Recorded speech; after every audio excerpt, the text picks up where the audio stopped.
Center State CEO is Central New York's leading business leadership and economic development organization, committed to creating a region where businesses thrive and all people prosper. Welcome to a special expert mini-series for Center State CEO's podcast, Talk CNY on Click, presented by NBT Bank, where we share the latest news and information on topics ranging from community and workforce development to policy and innovation. Take a moment right now to subscribe in your listening app for new episode reminders.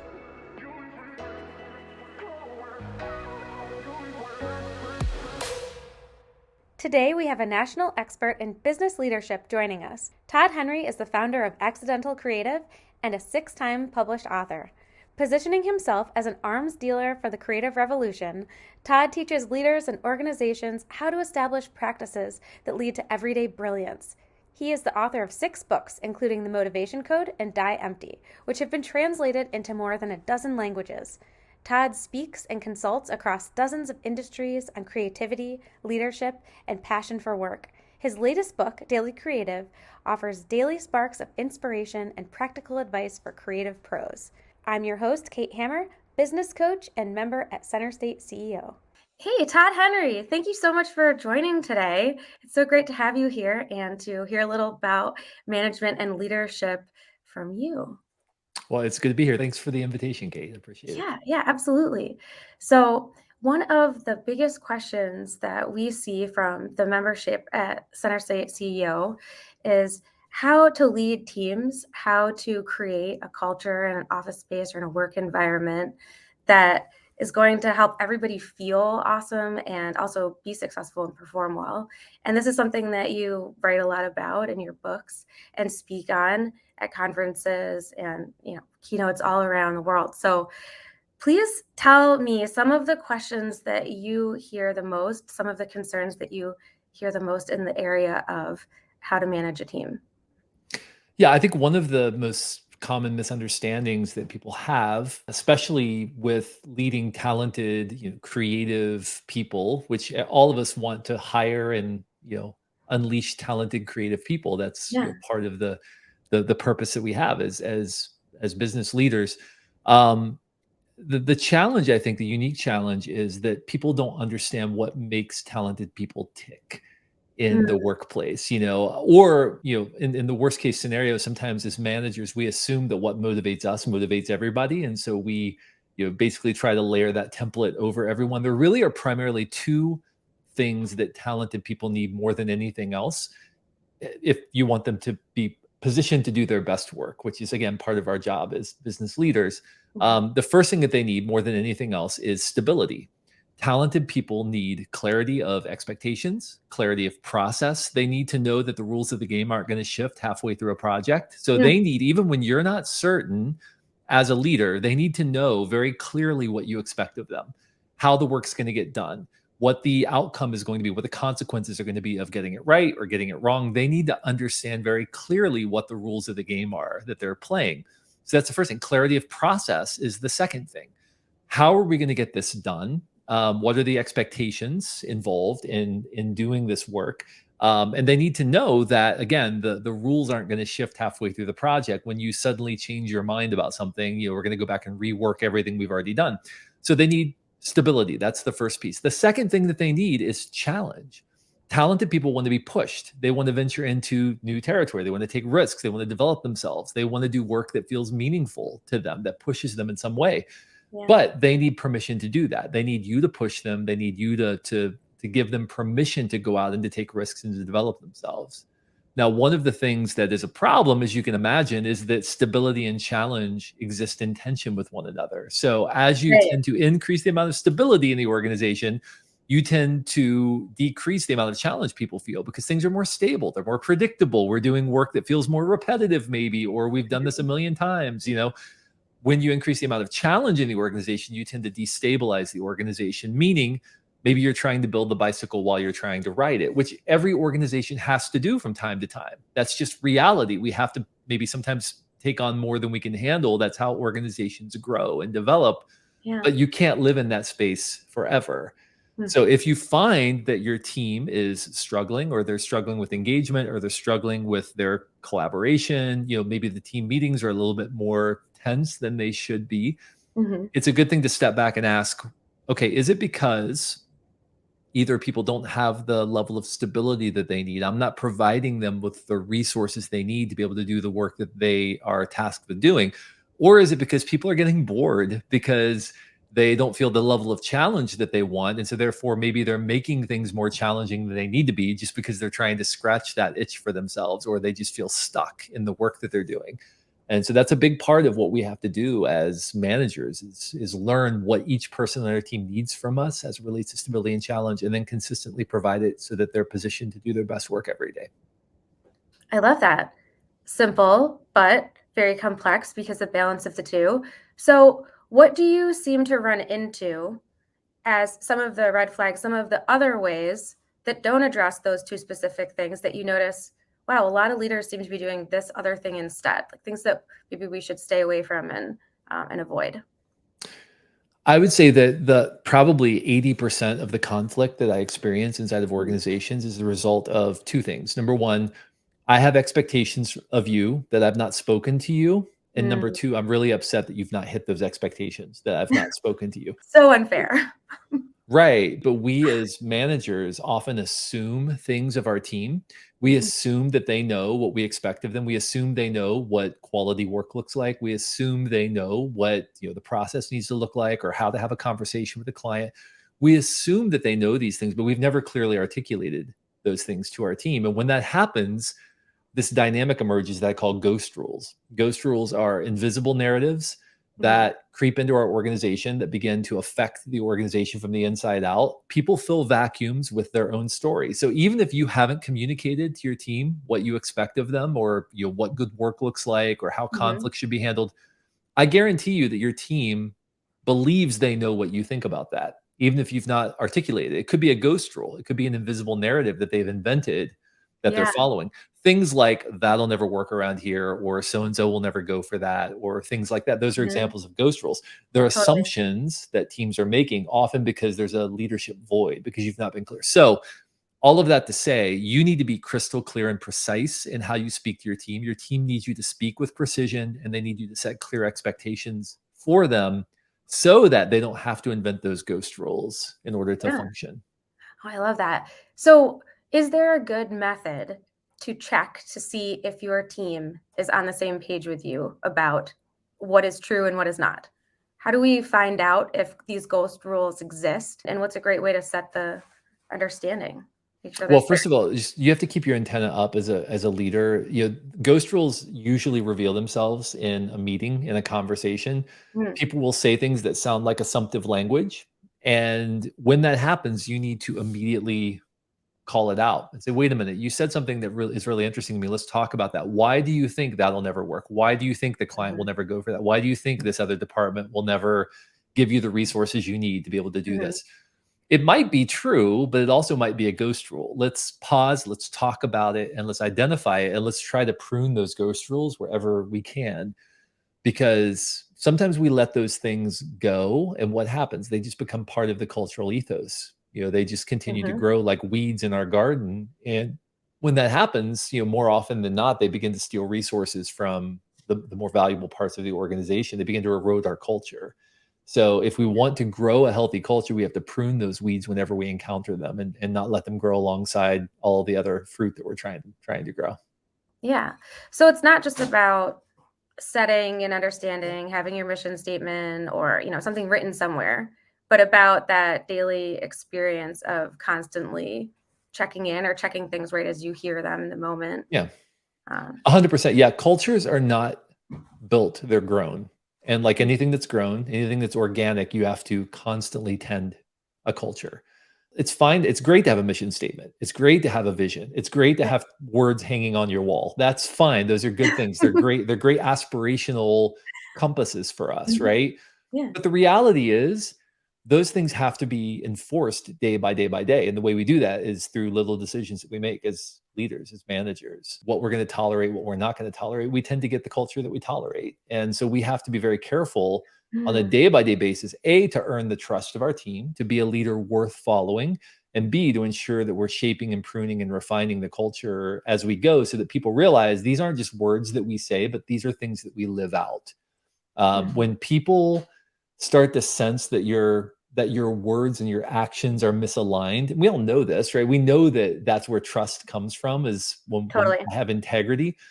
But sometimes because of our insecurity or because of just it's inconvenient sometimes to stop everything and have that conversation, so we just let things slide. Well, if you just let things slide, eventually you're going to get the culture that you deserve, right? That's just going to become part of the norm of the culture. So we have to, as a leader, our job is not just to get the work done, but our job is to Mhm, develop the team to tackle new and more challenging work. And part of that is, developing that culture. It's continuously refining and pruning and shaping the culture so that we're getting the culture that we know that we need in order to get the work done. As a leader, there are really three things that we're responsible for. We're responsible for the talent, of course, like hiring and training the talent and making sure people are deployed properly. We're responsible for the culture, mhm, which is the how and the what of how the work gets done and how we interact with one another. And then we're responsible for the work itself. Right? We tend to think we're just responsible for the work, but it's possible to do mhm, good work while completely destroying your culture and completely destroying your team. You know what's going to happen? The mhm. work will eventually suffer. Your talent is going to leave because they don't want to be a part of a destructive culture. They have lots of talent has lots of options. They have a lot of places they can go. So they don't want to be a part of a destructive culture. So they're going to jump ship as soon as they can, right? Mhm. If your talent goes, your culture is going to devolve more because you have, who wants to be a part of a culture where all the talent is jumping ship? Then the work is eventually going to suffer anyway. So if you solely focus on getting the work right at all costs, you're eventually going to do poor work because you're not maintaining your culture and you're not deploying your talent properly. Yeah. So we talked about the importance of staying consistent and understanding, what the expectations are, making sure that that's really clear. But sometimes, as a leader, we do have some sort of requirement. We do have some sort of need to make a shift in what the result needs to be. So when we require that agility, how can we communicate in a way that is not destructive? If your team can see that you are pivoting, that you're adapting, that you're learning and you're changing direction based upon information, that's fine. That's great. I mean, that's what we do, right? The work we do is complex. We're going to learn things. We're going to redefine the problem as we go. That's fine. That's the way it is. What we want to avoid are indiscriminate changes of direction because we were checked out. We weren't fully giving our thought or energy to the project, or because we weren't getting buy-in from critical stakeholders at important parts of the project. So this happens often where maybe I, as a team leader, I'm communicating clearly. I'm communicating my objectives to the team, and I'm giving clear direction, but I'm not securing buy-in from stakeholders for that Mm, decision. And so 2 weeks from now, somebody decides they suddenly are really interested in what we're doing, and they come in and they completely change everything that we're doing. Well, that's a violation of my team's trust because it's my job as a manager, my job as a leader to ensure that I'm getting buy-in from critical stakeholders at those important moments in the project. So as long as your team sees that you are protecting them, that you're doing due diligence, that you're communicating and you're learning, you're adapting, you're growing, and you're staying in touch with them as you go, you're not going to lose their trust because we all understand the rules of the game that we're going to learn. We're going to have to pivot. There's going to be some wasted work. That's always going to happen as we learn things and we change and we adapt. But it can't be because we are not mentally checked in. It can't be because we're indiscriminately making decisions and then suddenly we get really interested 2 weeks from now when we change everything. mm, That can't happen. Your team needs to know that you're fighting for them, that you're protecting them, that you're doing everything you can to get buy-in from critical stakeholders at mhm, every important juncture of the project. If they see that, listen, then people are going to trust you. They're going to follow you. They're going to know that you're doing the best to get the team to the right place. We just have to make sure that we're communicating to the team that we value their focus, their time, their energy, so that they don't feel used and abused, which unfortunately is often the case in organizations where leaders are checked out. yeah. Yeah, absolutely. And, you had mentioned initially when we first started talking about this thought that we know what motivates us, or we tend to have an idea of it potentially. And then we might apply that to the people in our work environment. If we want to know more specifically what might motivate our employees, how can we go about that process to really hone in on the individual? Yeah, so there was some great, phenomenal research actually that I was brought into. I was actually privileged to be able to write a book about this a couple of years ago called The Motivation Code. And it was based on 50 years of research into peak achievement moments, what it Mhm. was that really felt gratifying to people in those peak moments of achievement. And there are a couple of questions you can ask your team to help you assess those peak achievement moments. But I mean, and the first one is, think of a time when you've achieved something that was meaningful to you or that remains meaningful to you to this day. Number two, what specifically did you do in order to achieve that outcome? So for some people, it might be, well, I was part of a team that accomplished a lot of, great things, or I had an idea, everybody thought I was crazy, but I saw it through to the end and I proved everybody wrong, right? Or it could be, I worked really hard and I got the grade that I had wanted on an exam. Even though I doubted if I could do it, but I just worked really hard. And it was really more about the process of achieving that. So once you begin to understand not just what they did, but why it was important to them, you can have a more meaningful conversation about how to apply some of those themes, some of those principles to their day to day work. So, for example, if you find out that somebody's three biggest peak moments of achievement were all the result of being a part of a high functioning team, and yet you have them sitting in a cubicle doing work on their own all day, it's no Mhm. wonder that they're disengaged. It's no wonder that they don't feel connected to the work. It's because they're highly motivated to collaborate. That's part of their core motivation. If you have Mhm. somebody who is motivated by getting things done, by checking things off lists, and yet you have them working on giant open ended multi year projects with no clear milestones, then of course they're going to feel disengaged because they're motivated to move things forward, to check things off, to get ahead. So just understanding that on an individual level can really help you get more granular in how you shape people's workload and also how you communicate with them about their job itself. Yeah, absolutely. Just a quick plug. I love this book, The Motivation Code, Mm. and use it myself as a business coach. It's one of the books I most often gift to clients. I love flagging it with all the good post-its and notes and thoughts because the way that you approach um, the assessment is so unlike any other. We think of like Myers-Briggs or whatever, but how you have the person actually write their stories, and you're really looking at keywords and language and the way that people feel about those experiences just makes it so unique. So, such a great book. I'm so glad it exists in the world. It's good stuff. Uh, Thank you. Yeah. yeah, Yeah, and absolutely. it's the only reason I got involved with the research is because somebody did the assessment with me. One of my colleagues who ended up becoming one of I was a business partner with him in this venture, brought me in and had me do the assessment, and it completely nailed me in a way that no other assessment ever had. So that was, Yeah, when it I was like, "Okay, I need to somehow get involved with this." That was yeah, in 2016. It's a really amazing technology. it is.